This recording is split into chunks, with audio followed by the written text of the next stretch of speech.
Hey, good afternoon. This is Ron James, the CEO of Opscale Exchange, where we're helping businesses recover government receivables, tax credits, get refunds on their tariffs, and all kinds of things. And I'm joined today with Robert Shapiro, a longtime lawyer in this trade and customs space. He's one of the few. So, Robert, first, we just love to get an introduction and learn a little about you and what causes someone to want to be a select few of the U.S. trade and customs attorneys. And the long time piece actually gets me a little worried. It's like, when did you become a senior member of the bar? So I actually came about this in an unusual way. My grandfather was a customs broker. My father was a customs broker. My sisters are customs brokers, and I am a customs broker. I'd like to say I was a customs broker before I decided to do something legal. And my sister, actually, who is still a customs broker and works as one, doesn't think that's that funny, but at least I do. So I get joy out of saying that. So I actually grew up doing this stuff and working with customs. And then I helped customs develop some of their automated systems, helped automate a customs brokerage, and then I went to law school and decided to dig in a little deeper and take it as a lawyer.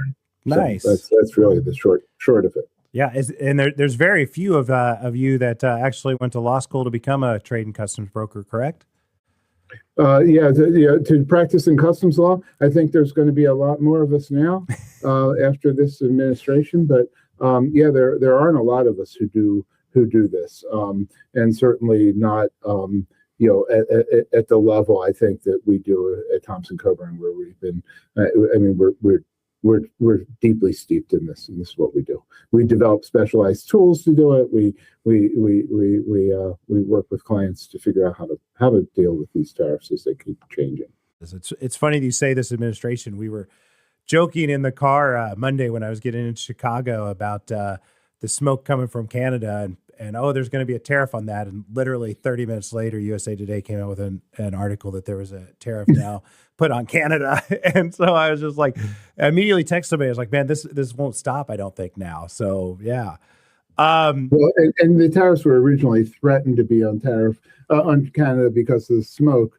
And then he didn't go through with that. He went through these tariffs on Canada are primarily due to the fact that a few provinces in Canada took U.S. booze off the shelf because no one was buying it out of protest, or they put in restrictions on U.S. booze as a way to U.S. alcohol as a way to retaliate against what the administration was doing. And so, tit for tat, now we'll raise tariffs on Canadian goods because of that. It's an interesting world that we're all living in right now. Well, tell me a little bit about IEEPA. I know there's a lot of importers of record out there. It's a hot topic. I've been talking to people outside of the U.S. and it's not as hot a topic, but they are importers of records. But kind of what happened with this, and why does it matter if you're an importer of record? So back in early 2025. The president started imposing tariffs on the basis of an economic emergency. There were different types of tariffs, and these are under the International Emergency Economic Powers Act. And the president imposed tariffs on Mexico and Canada and China to slow the stem of fentanyl trade. And then tariffs on the rest of the world, the whole world, on these reciprocal tariffs that he put in April of 2025 on what he called Liberation Day. And these tariffs varied by country, and he would raise or lower them if he was in negotiations with a country and wanted to build leverage. And the Supreme Court in February of 2026 ruled that those tariffs were unlawful, that the president didn't have authority to impose these tariffs. And so since they're unlawful, the government didn't have a right to collect them, and they must be refunded. The Supreme Court didn't say didn't dig into how the refund process would work or who gets a refund. And so the lower court has been working through that process and with customs trying to figure out how to refund these monies. So far they report that they've refunded about half of it. So it's estimated to be about $166 billion in tariffs that were collected that are due to be refunded, and they're reporting having refunded in the around 83 billion. There's a lot more work to be done to get the other refunds. Let's talk about that for a minute. I saw that article out this week. I think Fortune, Forbes, and some others ran with it.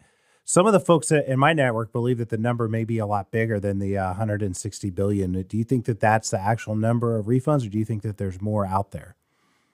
I think there's maybe some more out there, but I do think there may be some more out there.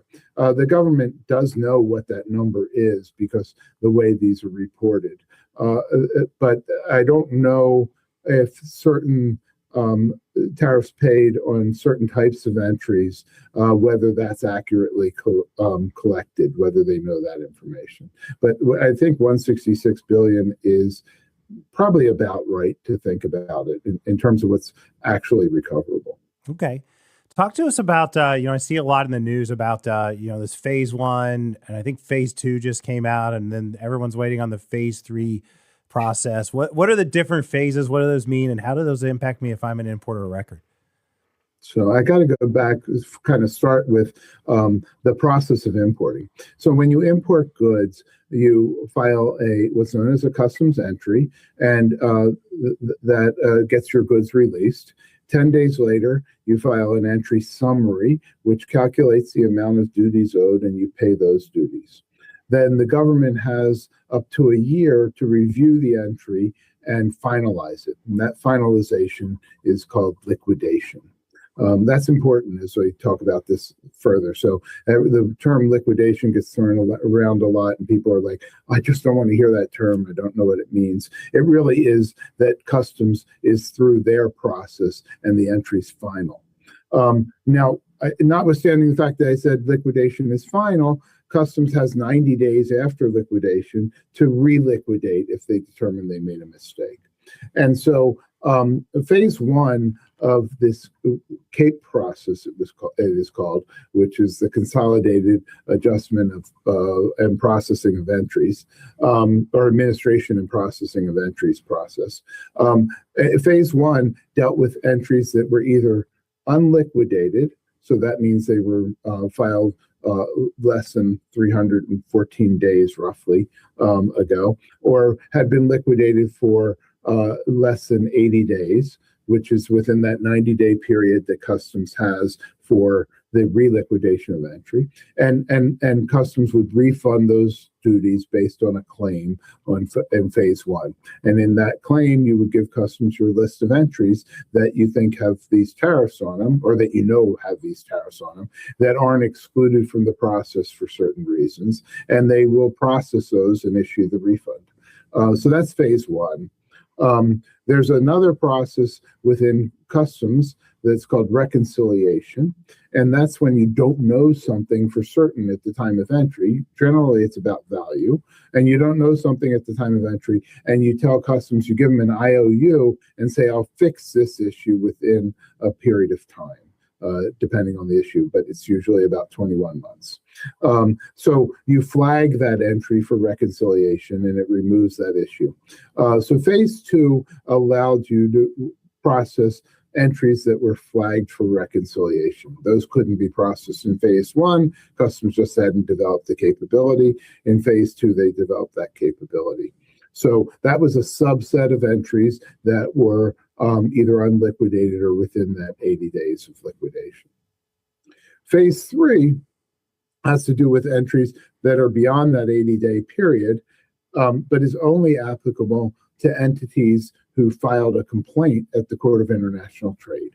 So if if you're in that boat, then you'll be able to participate in phase 3, which is due to launch at the end of next week, and you'll have a process where you associate your complaint at the Court of International Trade with your importer number, and you will file a list of entries that you want a refund for. And so those are for those entries that couldn't have been filed in CAPE 1 or 2. They could be filed in CAPE Phase 3. And then we expect a Phase 4, which will be entries that were protested. So another way to get money back from customs is after it's liquidated, you can protest the liquidation of the entry. And you're challenging customs determination on that entry. And that's often done. It could be done to challenge the classification of merchandise or its origin, the determination that customs made, or some other determination on the entry. In this case, most of these are just to challenge the fact that customs collected the IEEPA tariffs. And so that will be Phase 4, where you'll be able to put in lists of protests and entries that are those recoveries and get it that way. A lot of those will drop off because my thinking is if you were a litigant at the Court of International Trade already, you will be able to resolve those protested entries through Phase 3. But that's to remain to be seen. Those instructions haven't been issued yet. Yeah, it sounds really complex and a lot of different moving pieces in this. So I think it's a great opportunity to ask the question, why do you need the advice of a U.S. Trades and Customs attorney versus just going through your broker? I think you answered the question. I do have clients who go through their brokers to do this. There's one reason that you really want to do it for a third party is you may have more than one broker, and now you're going to get a lot of conflicting and different information. I think the brokers are capable of doing this, but maybe not all the other legal issues that appear. So, for example, you may have claimed duty-free treatment on certain items on an entry for one reason or another, and Customs has, in processing CAPE, issued invoices for those duties and not accepted those claims. So all of a sudden you have those other issues. You have how you're going to deal with reconciliation, as I said, which is a downstream process. You have a lot of communications with Customs on where did this go, how did this happen, and you may get payments that are wrong or missed, and you want to challenge those also. And it's just really, I think, probably cheaper and more efficient to have it all in one bucket as you're working it through. And that's what our clients have found is that, okay, let me just put it in one place, have someone who's managing all the process, regardless of who the broker was, and the complications, who can move it forward. I think that those are great examples as to why, as you think through this, there's a lot of people sitting out there going, hey, is this me or is somebody else that's doing this? Who's a fit for the refund process and who's not? So the importer record, the person who was responsible to the government for paying those duties, is the one who has a right to claim the recovery of those duties. So we have a lot of situations where, for example, you may have bought something from someone that was imported, but they were the importer record and you essentially bought it domestically. You don't have a right against Customs to get those duties. You may have a right against your vendor to get the duties from your vendor, but you don't have that right against Customs to get those duties because you weren't the payor to Customs of those duties. So the short answer is really you've got to be the importer record. There are some exceptions to those, but it becomes much more complicated as you reach further out. And if I'm one of those that falls into that second bucket there, that I paid tariffs to somebody, I have an invoice that shows it, is there any actions that I can take in that position? Well, that's going to be a matter of contract. What was your agreement with that party? If they actually itemize the duties, then I think you probably have a pretty good claim. I think a lot of times they weren't. Here's your price. And they increased the price at the time of the tariffs, but how much of that increase was due to the tariffs? How much of it was due to other factors? One of the things that happened or happens all the time as these tariffs change is a lot of parties within the supply chain accept a portion of the duties in order to keep doing business. So the vendor may lower their price to lower the tariffs. Well, they have perhaps some claim for part of it. Maybe goods were then the importer paid the tariffs and then sold the goods to a distributor, and but not at the entire price plus the tariffs. They took a little bit of a haircut on their margin because they wanted to keep the business. And then the distributor did the same thing to the retailer, and the retailer did the same thing to the consumer. So those factors are hard to figure out. And the other one is if you have a claim against the importer and the tariff's not itemized on what you paid, it's hard to know how much they paid in tariff because you don't know their buy price. You know their sell price, but you don't know their buy price, and the tariff was based on the on their buy price.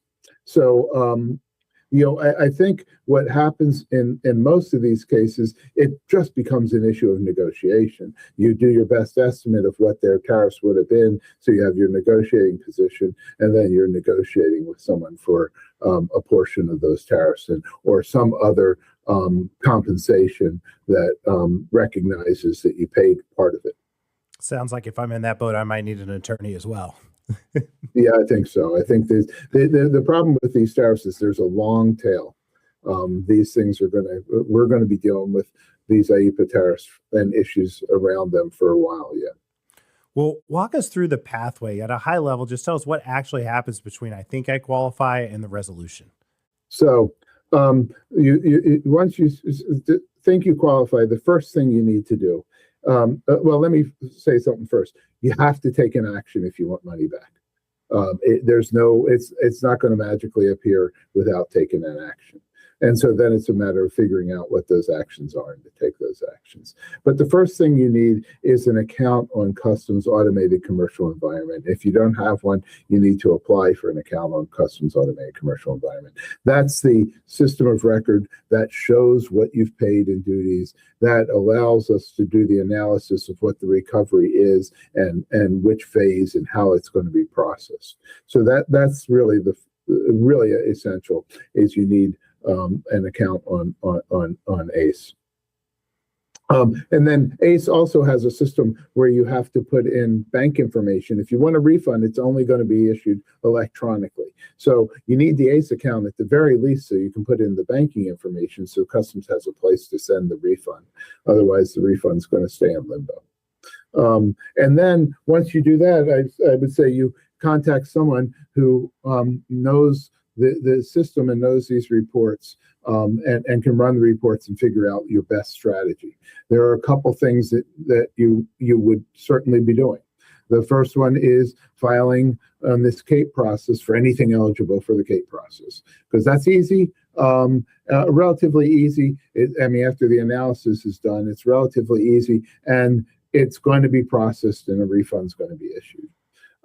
Then if you have anything that's outside of that 80 days, you want to file a complaint at the Court of International Trade so that you're able to get recovery on those tariffs through that process. And if it's really getting old, close to 180 days after liquidation, you want to file a protest because that's going to keep it from finally liquidating. So there's a complex, or it's actually linear. It's not that complex, but there is an analysis of what you need to do and you work through those steps. Okay, perfect. I talk to a lot of people in this space and a lot of importers of record, and sometimes I hear, I'm sure my customs broker already handled it. I hear, it's too late to do this, or my volume's too small. What would you say to those importers of record that are saying that? Do you have an ACE account? Run the ACE report. I've seen too many where they think their brokers have handled it and their brokers have partially handled it. Or you had brokers you weren't thinking about who didn't handle it, and there's a lot of money left over that's not being handled. So trust but verify is the first piece of it. I would say the CAPE process is relatively inexpensive. So you I think, if you only have $100 to recover, you probably want to try to do it yourself and just get it done. If you have anything, substantial, you really want to set up the processes for doing it, because there's some analysis that has to be done on how you're going forward, and start moving on it. But really, the most important thing, I'll reemphasize it, you have to have the ACE account. You have to know what the data is. Okay. And is there, is it too late? Like if someone's thinking, hey, it's too late, I've missed the boat, what would you tell that person? It's not too late. Okay. Well, and maybe it's just me. I'm a never say never person, but these tariffs were unlawfully collected. They're due to be refunded. You have a right to get the refund, and you have up to 2 years to file an action in court on this. So it's not too late on that basis. Even for the earliest ones, we have another few months where you can file a case. So that's, I would say your outside window is 2 years from the date of entry. Okay. All right. What documents do I need as a business or importer record to get started? You have to have an ACE account. Sounds like that's pretty critical. And then if you were engaging us, for example, we need an engagement letter, and we have some other forms if we're going to file an action in court. And then you grant us access to your ACE account, and we can run the data. That's really what you need to get this done.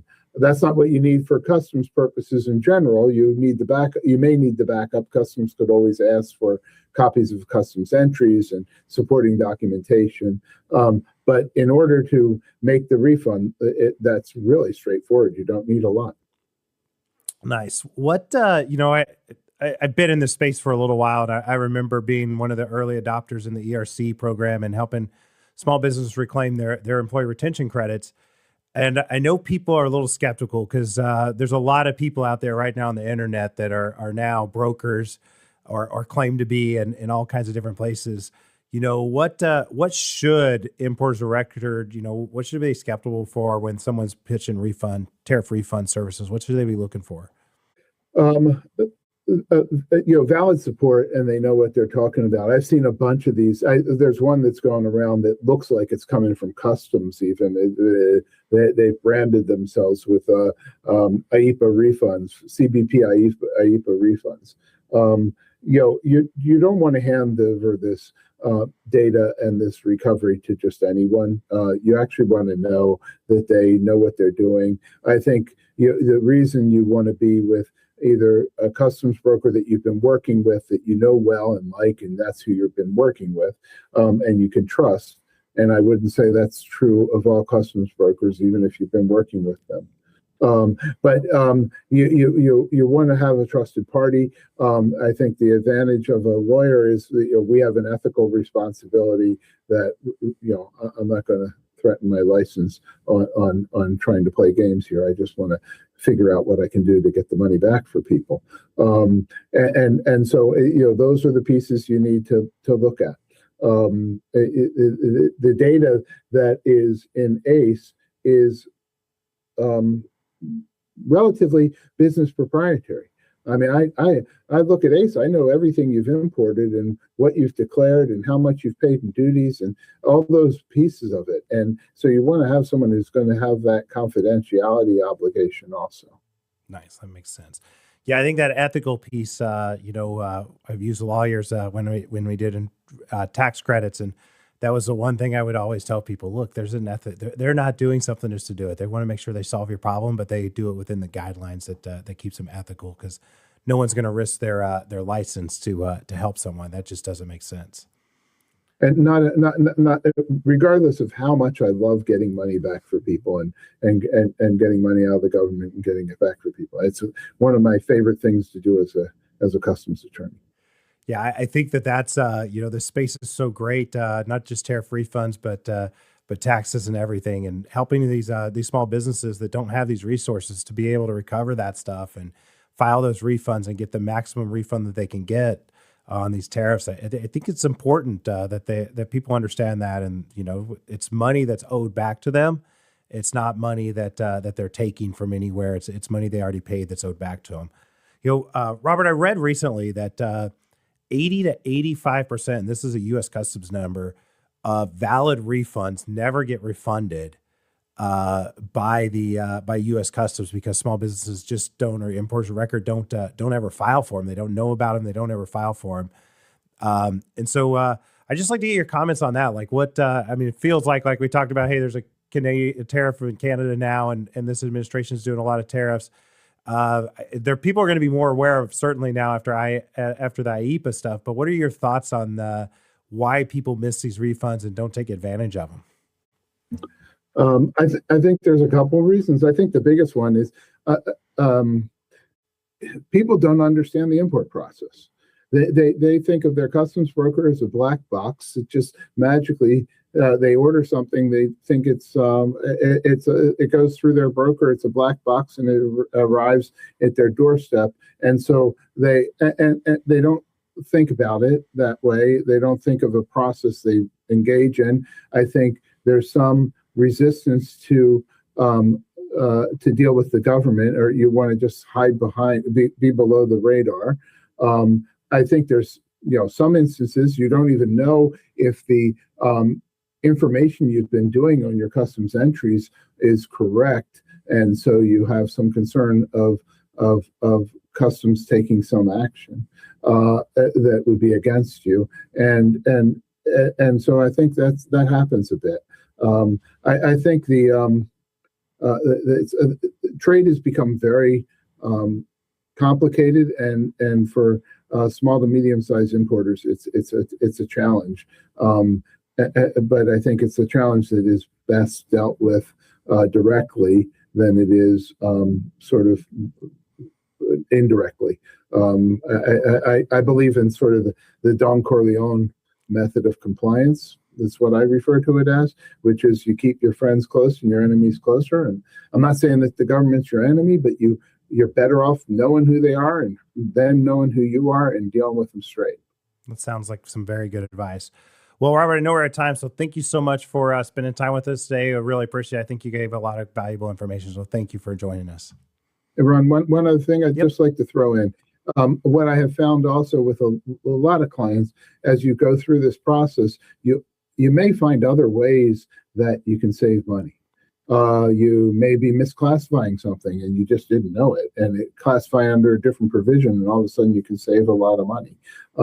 There may be ways to do valuation that lowers your tariff impact going forward. So those are all things to consider, and I think are other benefits that are part of this process. Perfect. Well, I think appreciate you sharing that with Robert. Thank you so much for joining us and your time today. I know it's valuable, so we really appreciate it. Thanks, Ron. All right. Thanks, Robert. We'll talk to you soon. Yep. Bye. Bye.